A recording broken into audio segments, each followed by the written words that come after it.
What do I do with it? Our viewers decide. So for personal reasons, one of my customers decided that he was not going to finish the restoration of his 1984 300 SD. And they weren't necessarily financial, they were more because of family issues and some logistical stuff. But basically the end of the story is now I'm sort of stuck with this gray 1984 300 SD with a Palomino interior that I have to put a sunroof pan in and paint and do any mechanical rehabilitation, as well as dash and wood and seats. But we did do all the major rust repair on the car, which was a huge challenge, and it was a great financial expense. So I'm reaching out to you guys to ask you what I should do with this car. Do I finish it and restore it? Do I part it out, which I really don't like to do because A, we put so much effort into getting the body straight, and B, you know, they don't make cars like this anymore. Or C, do I find somebody to finish this project that's still $15,000 to $25,000 away from being complete? What do I do? I guess you guys help me decide. This raises a pretty substantial philosophical issue. You know, my main reason for not finishing this car is simply, my main argument for not finishing the car is simply that I'm not going to have time to use it or drive it, and I'm not going to get my money back out of it if I do all the restoration work.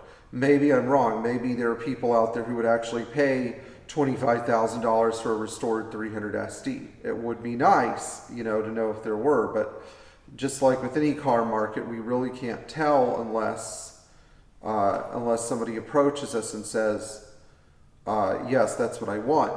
I already have a 300 SD that one of my subscribers gave me that has some substantial rust, but it is nice paint, and so I'm going to have to fix it.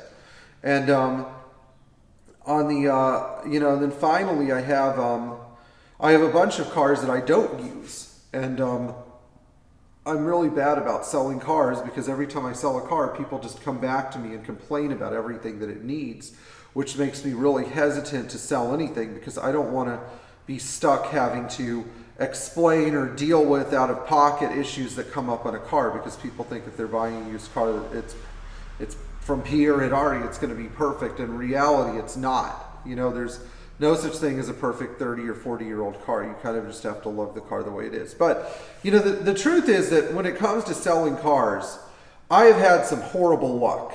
I had a customer buy a 300D from me a few months ago.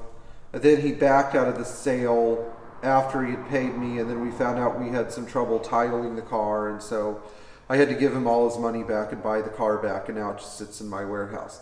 I had another situation where I sold a 300E to a customer in Pennsylvania, and he called me at least 3 or 4 times bothering me about minor service items in the car, which really drove me crazy because I had already done a head gasket on that car and basically done it for free, as well as some wiring harnesses and some other work, you know.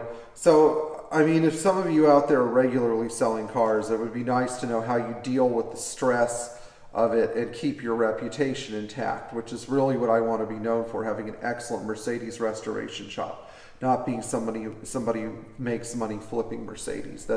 I don't want to be a JG, and I certainly do not think I could ever be a Dean Lumbach, and I don't think that I could be a Mark Hyman. I wouldn't be able to sleep with go to sleep at night. And I don't know. In the meantime, if you guys have any input, please weigh in the comments section. It's just, it's just something that's tough for me to deal with, and I'd love all of your feedback. So if you enjoyed this very honest and great video and you have a solution for me, or you think you do, please like, share, and subscribe, and tap the bell for notifications. And if you're supporting us on Patreon, thank you so much. I don't expect any of you to support the restoration of this car, but if one of you wants it, it's basically free to a good home at this point, to somebody who will actually finish it, and not somebody who will just say, okay, well, I'm going to take it from Pierre and then let it sit for 6 months and then part it out after that. So Anyway, thank you again and enjoy driving and restoring your Mercedes Benz.